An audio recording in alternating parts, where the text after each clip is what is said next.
Buenas tardes. Buenas tardes. Oh. Que Dios los bendiga. Quiero que abran la Biblia en Filipenses capítulo 2, versículo 5.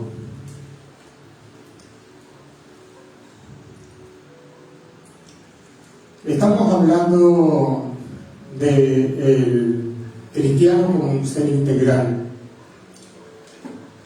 Hablamos que el cristiano o cualquier hombre tiene tres partes: cuerpo, alma y espíritu.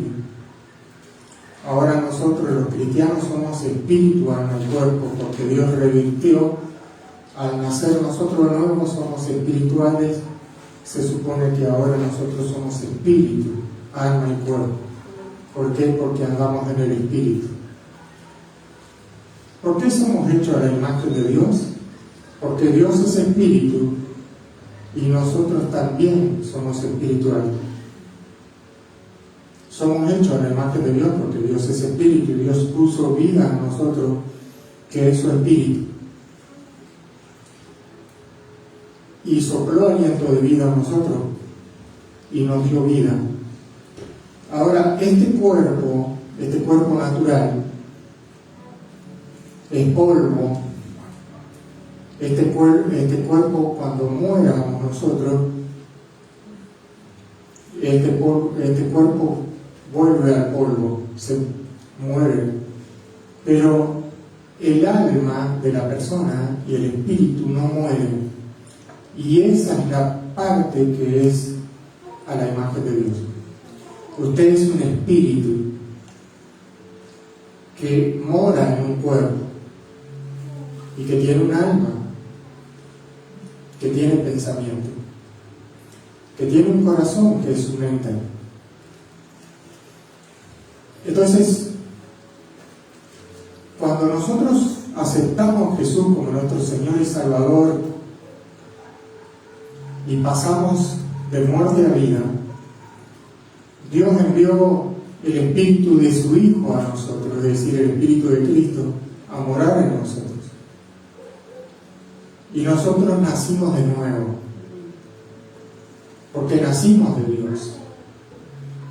Y el Espíritu de Dios vivificó nuestro espíritu y ahora tenemos, ¿qué cosa? Vida en abundancia, porque Dios ha hecho correr en nuestro hombre interior ríos de agua viva. Dios nos prometió que nos fortalecería como el búfalo y nos daría alas como águila, pero eso es en el hombre interior. Dios hace su obra en el hombre interior, en nuestro espíritu. Yo no sé si usted ha tenido la posibilidad de tener un encuentro con Dios y de ser renovado por Dios.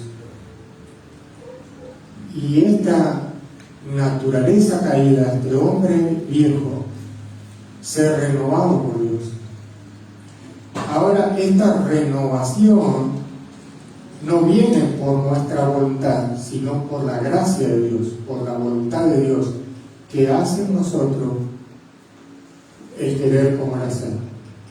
Y produce en nosotros vida. Dígame, amigo, Dios produce en nosotros vida. En otro tiempo, cuando no teníamos a Dios, nosotros estábamos muertos. Si bien el espíritu nuestro espíritu, que es hecho a la imagen de Dios,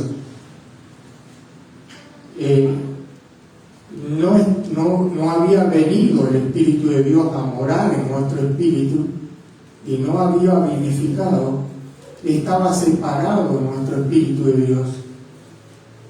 Por eso dice que estábamos ajenos, separados de Dios, sin esperanza, sin Dios. Y Él no había venido a morar en nosotros todavía. Ahora Él vino a morar en nosotros. Y nosotros ahora tenemos vida, y vida en abundancia. Decirle a tu hermano que está a tu lado, tú tienes vida en abundancia. Y esa vida es el Espíritu Santo que mora en ti, que es la vida eterna. Decirle a tu hermano, hay eternidad en ti. Pablo, ¿te animas a sacar los vehículos para allá? O ponerlos en la vereda de enfrente que se vean allá. Y ponerle alarma, por favor.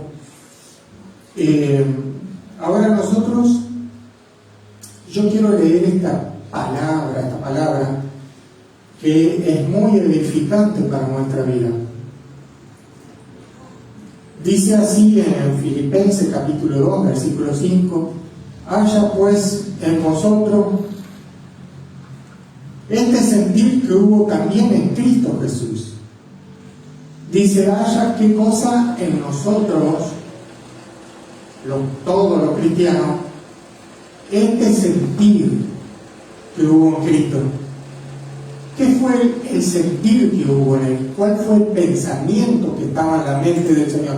Acuérdense que estamos hablando de la mente. Acuérdense que la mente es nuestro corazón, es donde emana la vida, es donde están nuestros pensamientos. ¿Se acuerdan que la Biblia dice que cuida tu corazón, guarda tu corazón por sobre todas las cosas, porque él emana la vida? Tienes que guardar tu mente. ¿Te acuerdas que hablamos del yelmo que tiene que estar en tu cabeza, que es parte de la armadura para cuando Satanás te ataque tu mente? Satanás te va a atacar tus pensamientos. Una de las cosas que va a tratar de destruir Satanás es tu mente, porque en tu mente es donde está la verdad, donde mora en tu mente la palabra de Dios. Por eso constantemente tú tienes que estar leyendo la Escritura y orando para que la Escritura abunde en tu hombre interior, en tu corazón, en la mente de tu hombre interior, es decir, de tu espíritu. ¿Me estás entendiendo? Ahora, si abunda la palabra de Dios en tu mente, entonces el enemigo va a tratar de atacar tu mente. Va a tratar de atacar tu mente. ¿Qué va a atacar? Tus pensamientos, tus emociones, tus deseos. Acuérdate que tu mente guarda emociones y deseos. Decir a tu hermano, mi mente guarda emociones y deseos. En mi mente hay pensamientos, y hay pensamientos de Dios en mi mente. Cuando Dios te renueva a través de la palabra, tu mente hace que tu mente se renueve cada día. Por eso es importante que tú leas la palabra para que te renueves en tus pensamientos todo el día, todos los días. Es necesario que tú leas. La Biblia dice que el que medita en la palabra de día y de noche será como un árbol plantado a orillas de agua, que da su fruto en su tiempo y su hoja no caerá.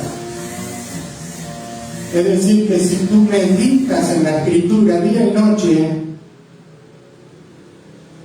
tendrás pensamientos de Dios, porque todo lo que está escrito en la palabra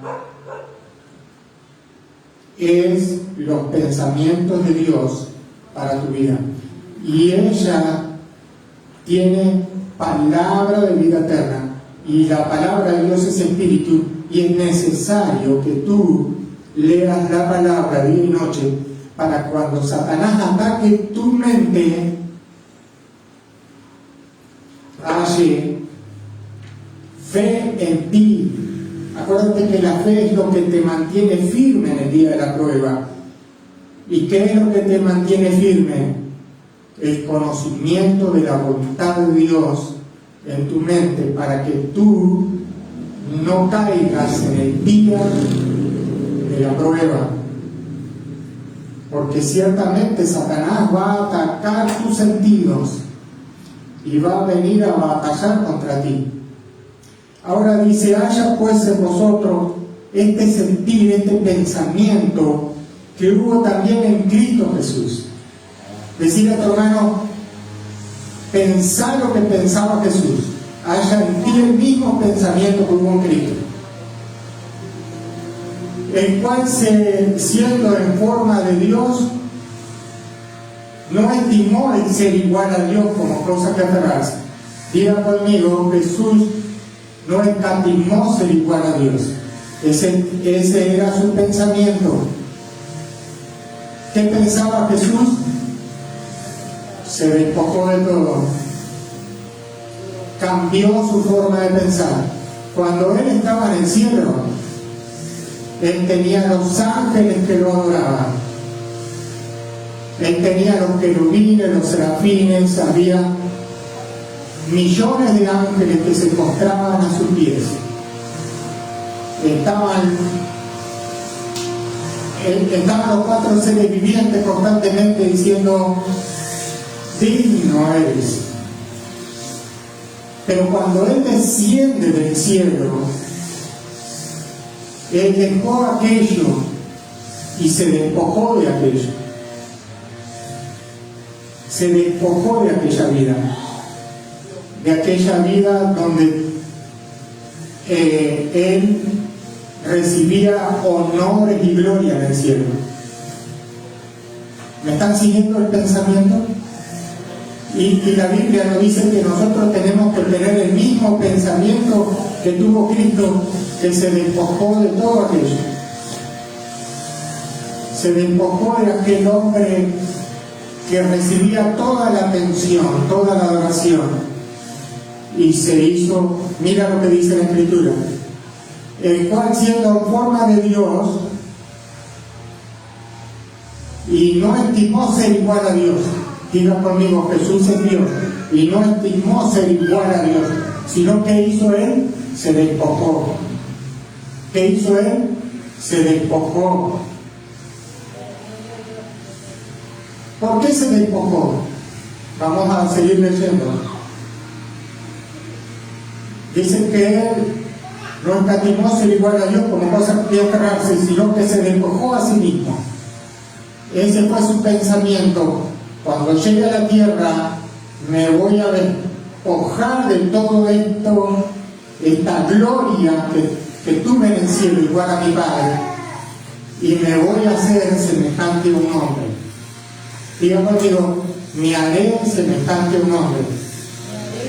Este pensamiento tenemos que tener todos nosotros si queremos ser hechos a la imagen de Jesucristo y andar como Él anduvo en la tierra. Tenemos que pensar como Él pensó. Él es nuestro maestro. Decirle a tu hermano, te tienes que despojar de todo. Despójate de esos pensamientos. Y ten la mente de Cristo. Decirle a tu hermano.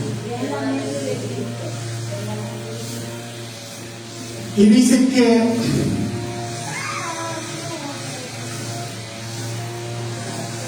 sino que se despojó a sí mismo, tomando forma de siervo. ¿Qué hizo Jesús? Se despojó de todo aquello que Él era y se hizo un hombre. La Biblia dice que se hizo menor que los ángeles, se hizo igual a un hombre, y cuando se hizo igual a un hombre, se volvió siervo. ¿Qué quiere decir eso? Que se volvió un esclavo, un siervo, un servidor. ¿Por qué Dios tendría este pensamiento? ¿Por qué Dios, que creó los cielos y la tierra, descendería del cielo, se haría igual a un hombre, se despojaría de todo y se volvería siervo? ¿Por qué Dios nos pide a nosotros que tengamos este sentir que tuvo Cristo, que nos volvamos siervos? ¿Por qué Dios quiere que nosotros nos volvamos servidores?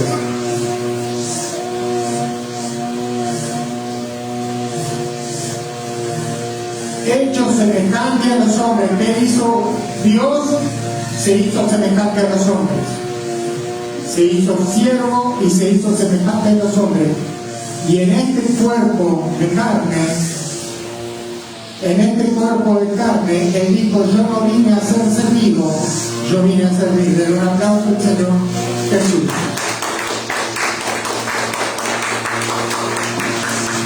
Y este pensamiento tiene que tener usted, iglesia.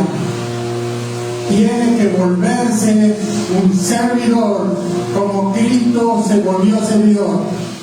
Usted se tiene que despojar de sí mismo para volverse siervo.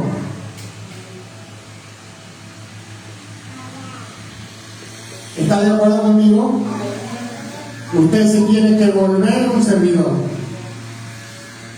Usted tiene que trabajar en usted mismo, trabajar en su pensamiento y tiene que decirse a sí mismo, yo me tengo que volver un servidor.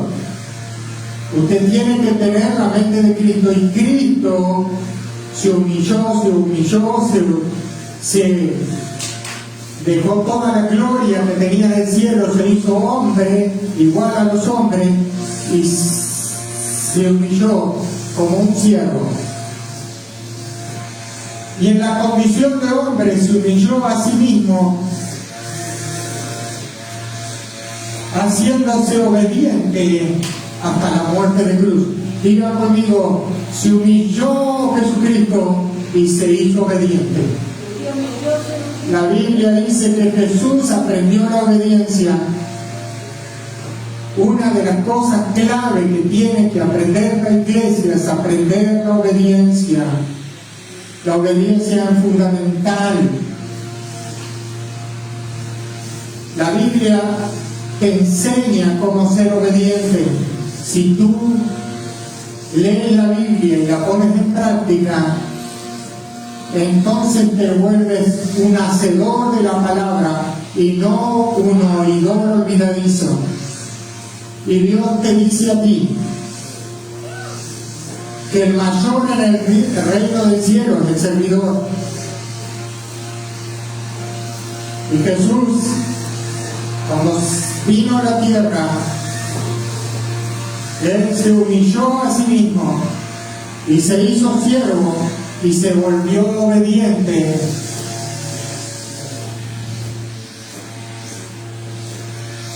hasta la muerte de cruz.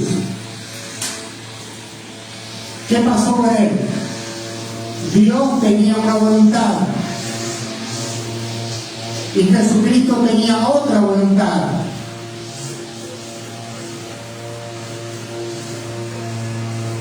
Había una voluntad que era la del Padre y había una voluntad que era la de Jesucristo. Y Jesucristo le dice al Padre, no se haga mi voluntad sino la tuya, y Él se vuelve un hombre obediente. Si usted quiere crecer espiritualmente, tiene que aprender la obediencia. Decirle a tu hermano, tienes que aprender la obediencia, y ella está escrita en la palabra.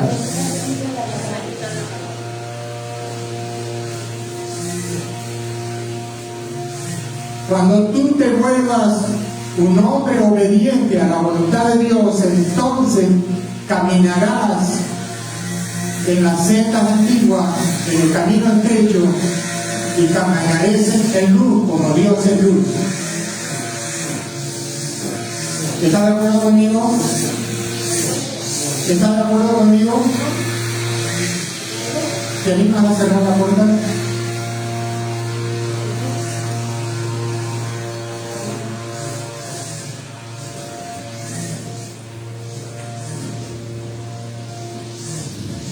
Ahora Jesucristo, cuando vino del cielo y se hizo hombre y se hizo siervo y se despojó a sí mismo, diga conmigo, se negó a sí mismo, aprendió la obediencia, se sujetó a la voluntad del Padre y se hizo siervo. La voluntad de Dios era que Él viniera a ser siervo en la tierra y a pagar el rescate por el pecado del hombre. Esa era la voluntad de Dios. Y Él se hizo hombre semejante a nosotros y se hizo un servidor, se hizo un esclavo. Y vino allí donde estaban los discípulos y agarra una toalla y le lava los pies de un discípulo, porque solo los esclavos lavaban los pies de sus amos. Y Jesucristo dice: si yo, siendo el Señor y Cristo, hice esto, vosotros también lo tenéis que hacer. Y eso nos habla de cómo nosotros debemos ser siervos.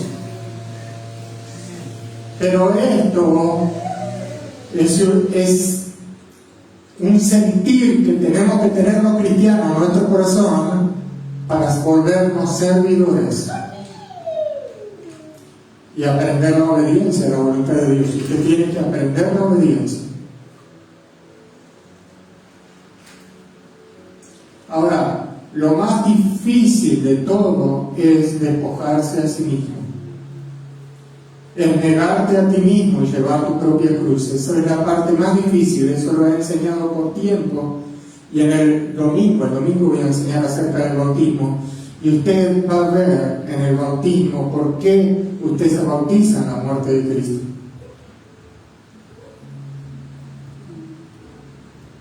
Ahora usted se vuelve un servidor, porque este es el sentir que tuvo Cristo. Cristo tenía toda la adoración en el cielo. Él era semejante a Dios en el cielo porque Él es Dios. Y allí estaban los ángeles, lo estaban sirviendo. Y allí habían coros celestiales que cantaban cánticos a su nombre.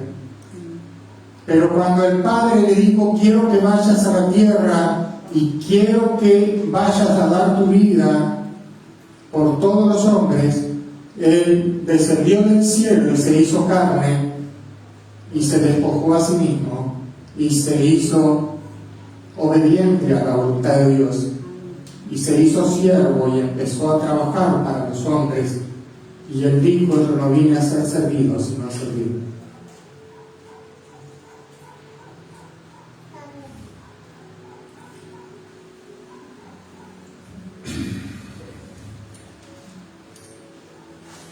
Dice en el capítulo 2, versículo 3: nada hagas por contienda o por vanagloria, nada no hagas nada por contienda o por vanagloria. Está hablando a Dios que tú tienes que empezar a servir, que tienes que volver siervo, y dice: nada hagas por contienda ni por vanagloria. ¿Me está entendiendo?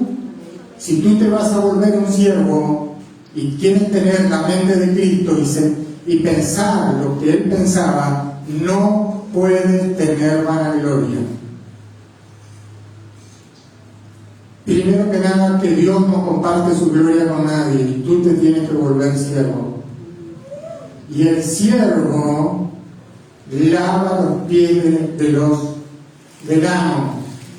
Y si Jesucristo lavó los pies de los discípulos y solo el esclavo lavaba los pies de los discípulos, de los amos, y Cristo lavó los pies, y si Él, siendo Señor y Cristo, hizo eso, cuanto más nosotros debemos ser servidores de los demás. Ahora, nada, dice el apóstol Pablo, hagas por contienda, ni por vanagloria. Si vas a servir, no lo hagas por contienda, sino que tú tienes que servir por amor, porque la Biblia es amor. No puedes servir por vanagloria. Si tú sirves por vanagloria, es decir, para vanagloriarte a ti mismo, entonces ya no eres siervo. Dejaste de ser siervo para pasar a ser amo. Entonces tu testimonio no es verdadero. Tú no estás siendo un testigo de Cristo y no hay luz en ti. No puedes servir tú y vestirte del pensamiento de Cristo para vanagloriarte en donde Dios te puso.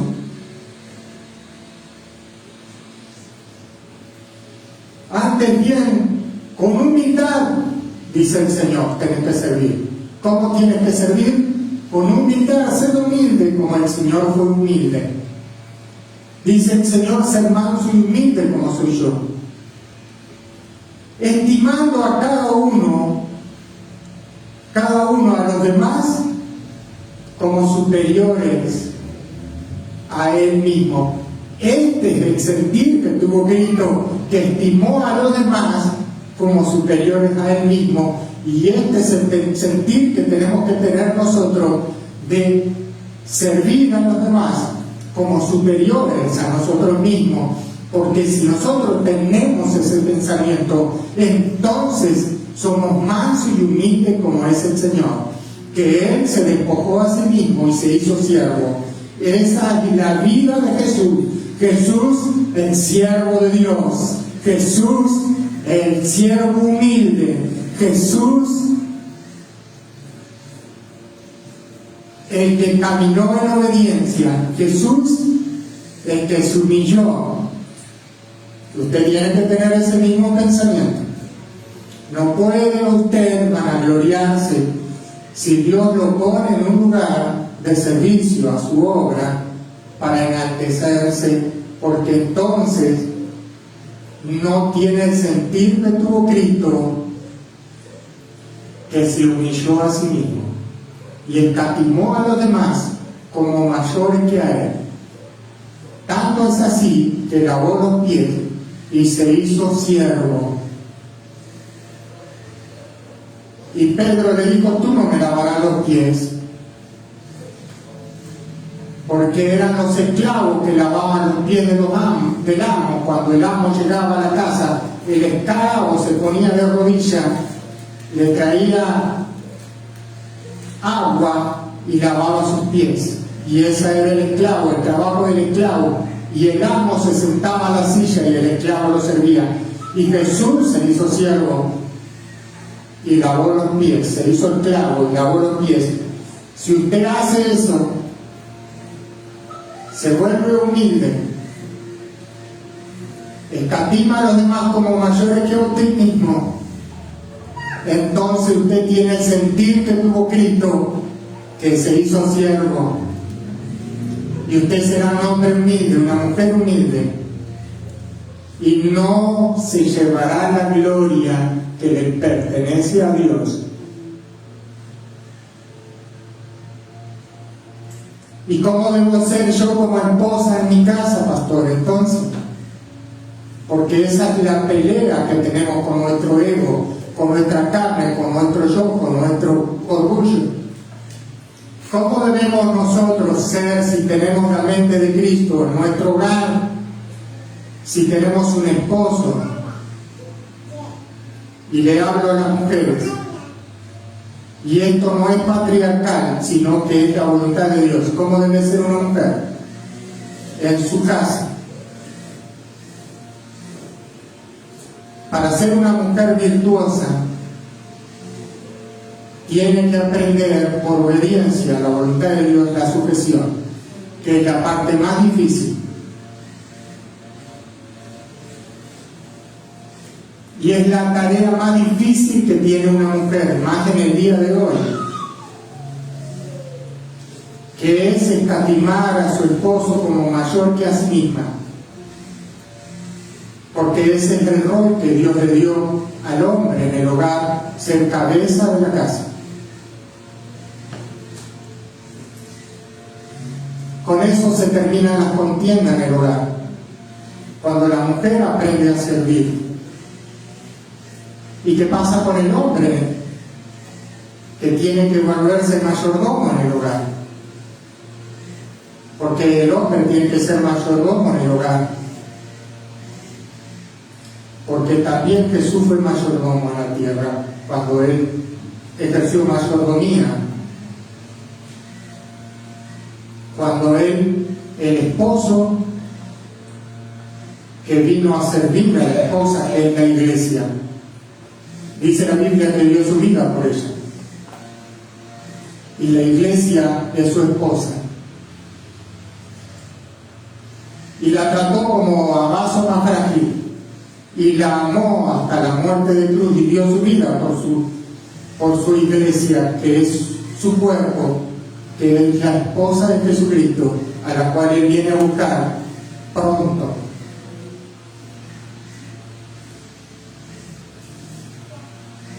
Si usted hace eso, querida hermana, usted no tendrá rencilla en su hogar.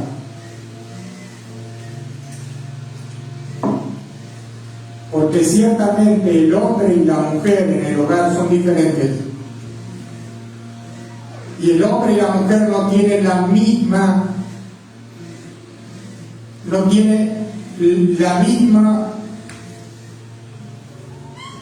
forma. Dios creó al hombre de una manera y a la mujer de otra manera. No es lo mismo el hombre y la mujer, no es lo mismo. Aunque últimamente el mundo quiere que el hombre y la mujer sean iguales, no son iguales. Son diferentes. En su ADN el hombre fue creado diferente a la mujer. De manera que no son iguales. Tienen brazos los hombres igual que la mujer, pero no es igual. Tiene ojos igual que la mujer, pero no es igual. El hombre es diferente. El hombre tiene un órgano reproductor diferente al órgano reproductor de la mujer. La mujer fue creada por Dios para ser madre y el hombre para ser padre. El hombre no puede parir niños. La mujer, Dios le dio la capacidad de parir niños. El hombre no puede parir niños. Y la mujer tiene una capacidad que el hombre no tiene. Inclusive Dios le dio a la mujer, en cierto sentido, que el hombre no tiene. La capacidad de poder la mujer resolver asuntos cuando el hombre no la puede resolver. De alguna manera la mujer tiene un cierto sentido que el hombre no lo tiene. No me lo pregunte a mí porque no soy mujer. Hágase usted la pregunta de por qué Dios le dio esa capacidad a usted como mujer para poder hacer 1000 cosas a la vez. ¿Le puede dar esto? Toma, al muchacho que está cruzando, ya no la puerta. ¿Me está entendiendo?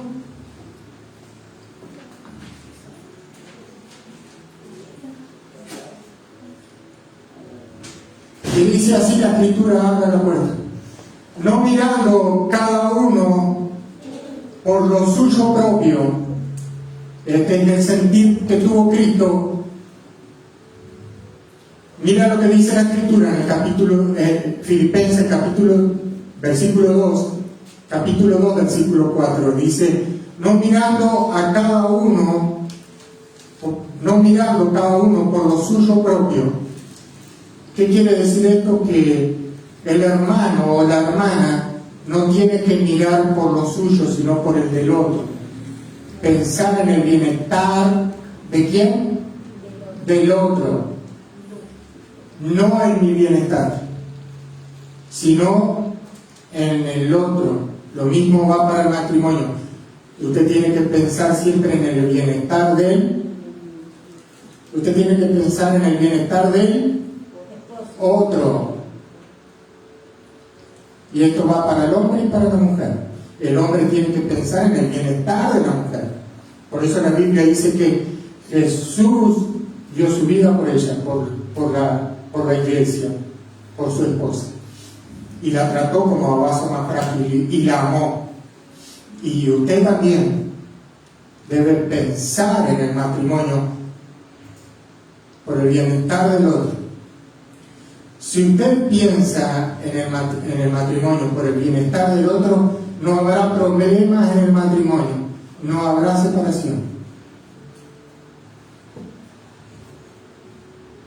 Uno de los problemas más graves que hay en el matrimonio es cumplir el rol conyugal. Y la Biblia dice que el hombre no es dueño de su cuerpo sino su mujer, y la mujer cuando tiene necesidad puede hacer uso del cuerpo de su marido, porque el hombre no es dueño de su cuerpo sino su mujer. Y lo mismo pasa con la mujer. Ahora, dice que no te niegues, porque nadie aborreció su propio cuerpo, y el esposo tuyo es tu propio cuerpo, y si tú te niegas, estás haciendo piedra de tropiezo para la otra persona. Y Satanás va a tentar a tu esposo, porque si no tiene esa cobertura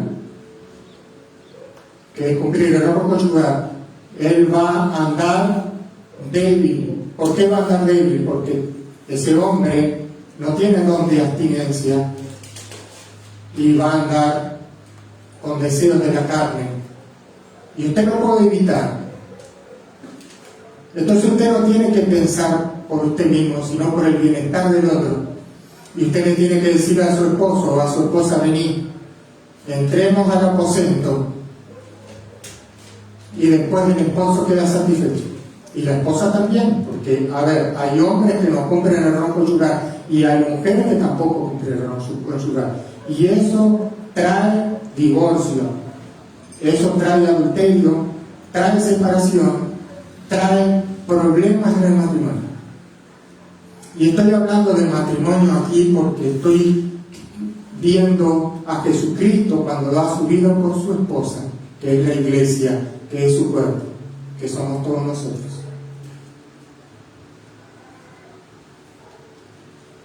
Pero dice, no mirando cada uno por lo suyo propio, sino cada cual también por los otros, mirando siempre por el otro, siempre pensar que Cristo dijo: yo no vine a ser servido, sino que vine a servir.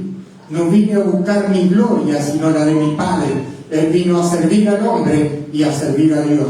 Y Él no vino a buscar su gloria, sino la de su Padre, y a servir a la voluntad de su Padre. Y en todo lugar Él se volvió siervo. Él se hizo esclavo, se volvió, ¿qué cosa? Un servidor, tanto para nosotros como para la voluntad de su Padre, y se despojó de sí mismo y caminó por obediencia a la voluntad de Dios. ¿Usted cree que Jesucristo caminó por obediencia? Bueno, si ustedes tienen este pensamiento que tuvo Cristo y se despoja de sí mismo y empieza a ser siervo usted y a empezar a servirle a los demás, no pidiendo que los demás lo sirvan, entonces usted se volverá a la imagen de Jesucristo. Y usted tendrá la mente de Cristo y caminará como Él anduvo en amor, y se cumplirá en usted la escritura que dice que tú te haces copartícipe del Evangelio de Jesucristo. Cuando tú te haces copartícipe es porque ya no eres un oidor, sino un hacedor de la escritura, siguiendo la pisada de tu maestro, que es Jesucristo, y andando como Él anduvo. Pero Dios está mirando tu proceder. Él sabe, pesa los corazones y conoce las intenciones de los corazones y los pensamientos. Él sabe quién eres tú y quién soy yo.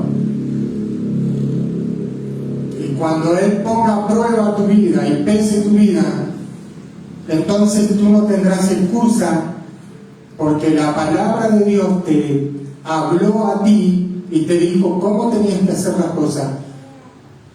Pero si tú no lo haces, entonces probablemente la palabra de Dios no sea para ti lumbrera a tu camino, lámpara a tus pies y lumbrera a tu camino.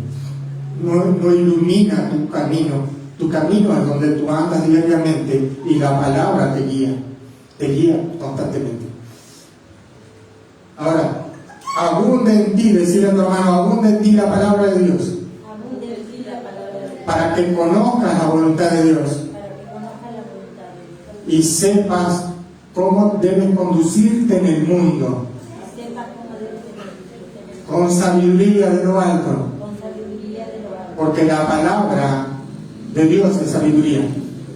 Y el que haya la sabiduría, el que haya la palabra de Dios, haya el testimonio de Dios y el temor de Dios, y usted caminará en la voluntad de Dios.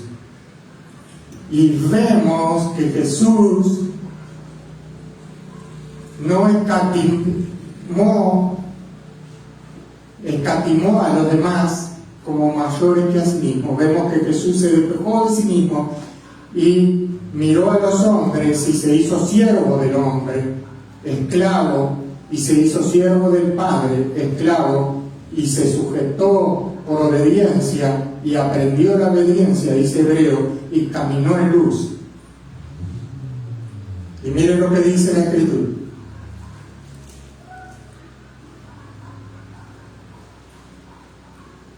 En el capítulo 2, versículo 9 dice: por lo cual Dios también lo exaltó. Después que Jesucristo hizo la voluntad de Dios, Dios lo resucita y lo exaltó.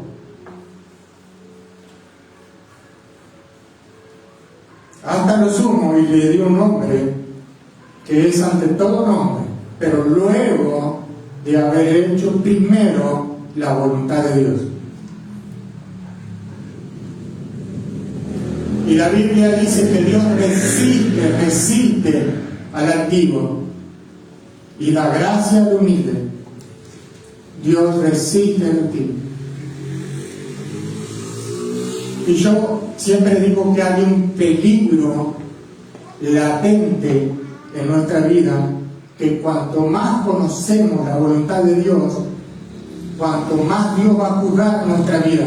Por eso la Biblia dice: no se hagan maestros muchos de vosotros, porque recibiré, ¿qué cosa? Mayor condenación. ¿Por qué?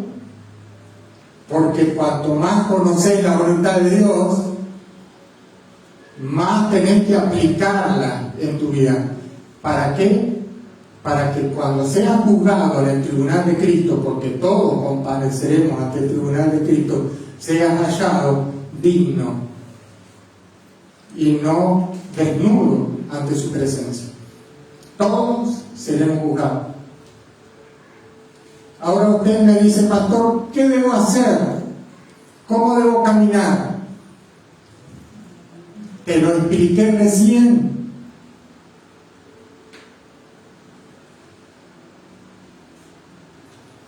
Pastor, yo no soporto a mi esposo, no lo puedo ni ver, ese hombre no es para mí, yo no debía haberme casado con él, lo maldijo de todos lados.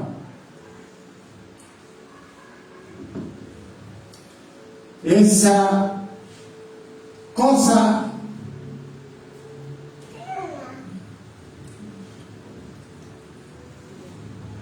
¿sabe qué pasa? Que no has aprendido a ser siervo todavía para escatimar a esa persona mayor que a ti mismo. Todavía tú estás por encima de esa persona.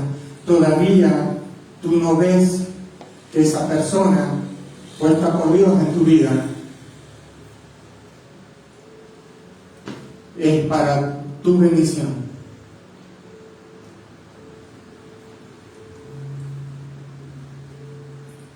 Y mira, a mí como pastor, uno de los problemas más grandes que tengo como pastor es poder enseñar esto en la iglesia, de que el hombre debe despojarse de sí mismo. Debe negarse a sí mismo, llevar su propia cruz. Es la parte más difícil, porque estamos tratando con seres humanos que tienen un ego tan grande que a veces no cabe dentro de ese cuerpo.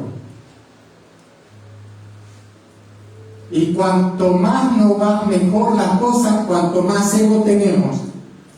Hay un problema con los pastores, y eso es un problema gravísimo, que cuanto más Dios le da a los pastores, tanto dones como sabiduría, corren con el riesgo de envanecerse. Y el apóstol San Pablo me dice en su palabra: no me conviene gloriarme, es decir, no me conviene envanecerme.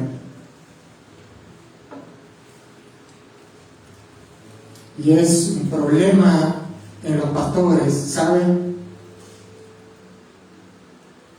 Porque a veces Dios le da revelaciones, conocimiento, discernimiento, visiones,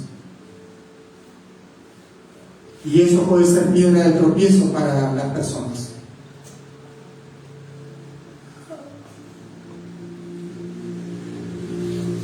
Y yo soy pastor y tengo que llegar a mi casa constantemente, decirle al Padre: Señor, ten misericordia de mí, porque siervo inútil soy, ten misericordia de mí, no permita que me enaltezca, no permita que tus revelaciones, que tus visiones, que tus palabras audibles en mi oído me enaltezcan.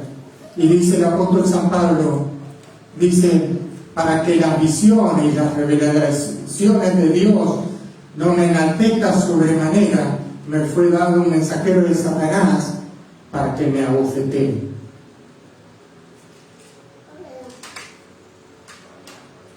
Y dice Pablo, ese mensajero de Satanás le daba de aquí para allá.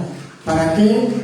Para que las revelaciones de Dios no le exactaran.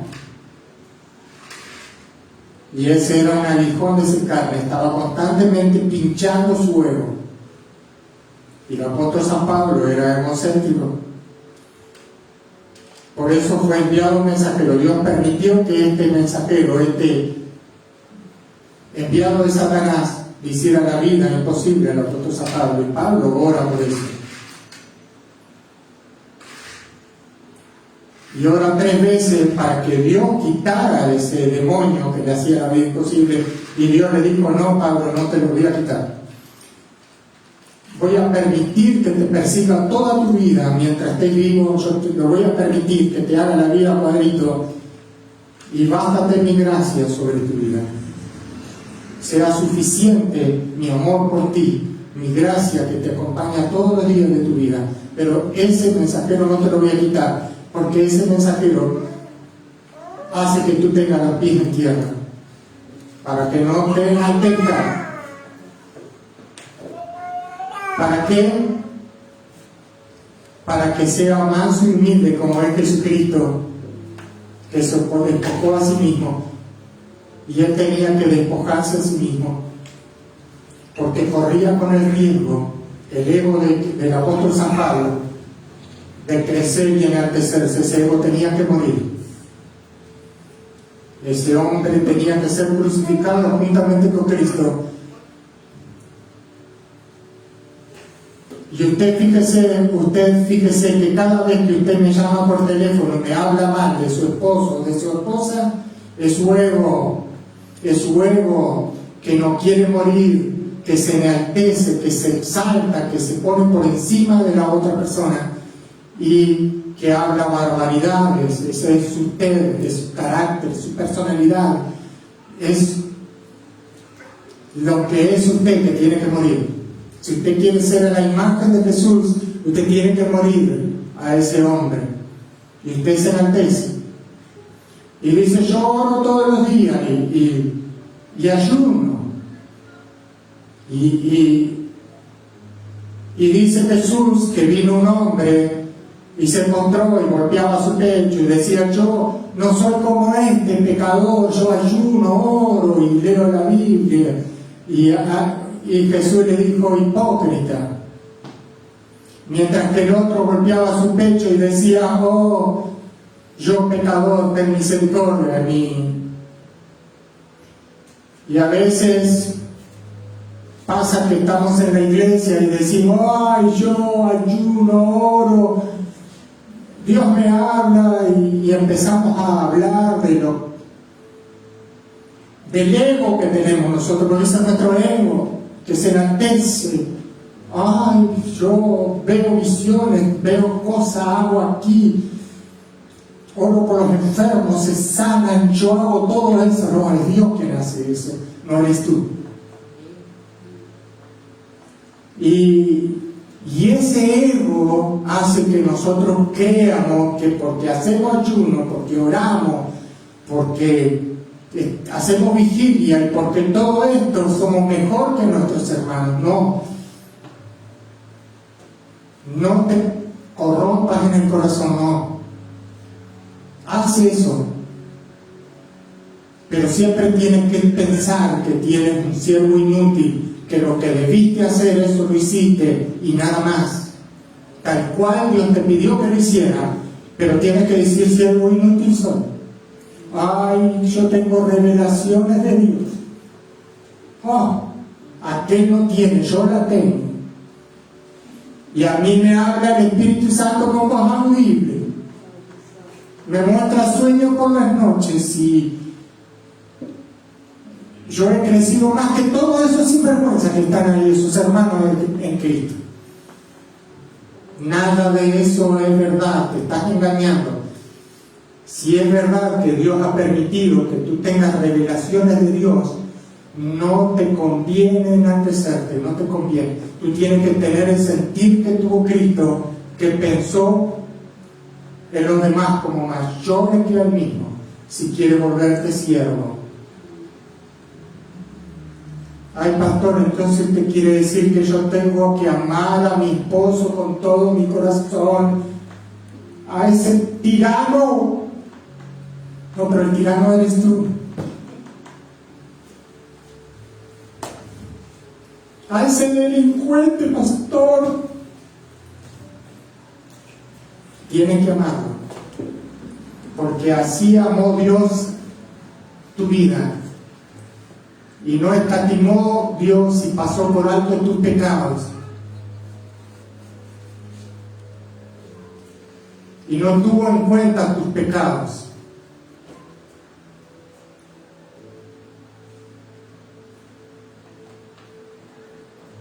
Yo siempre digo que Dios es lo más grande que hay. No hay nadie como Él. Nadie como Él. Nadie como Él. Se despojó de toda la gloria, se hizo siervo, escatimó a los demás como mayores a sí mismo, lavó los pies de sus discípulos y los amó hasta la muerte de cruz, dio su vida por ellos. Gloria a Dios, gloria a Jesucristo. No hay otro igual a Él. No hay otro. Nosotros con muy poquita cosa salta nuestro ego y guarda cuando nos enaltecemos, porque los demás parecen piojito, pulguita, hormiguita al lado nuestro. Parecemos Dios, parecemos gigantes. Sin embargo, Dios se hizo como una hormiga. Que Dios lo bendiga.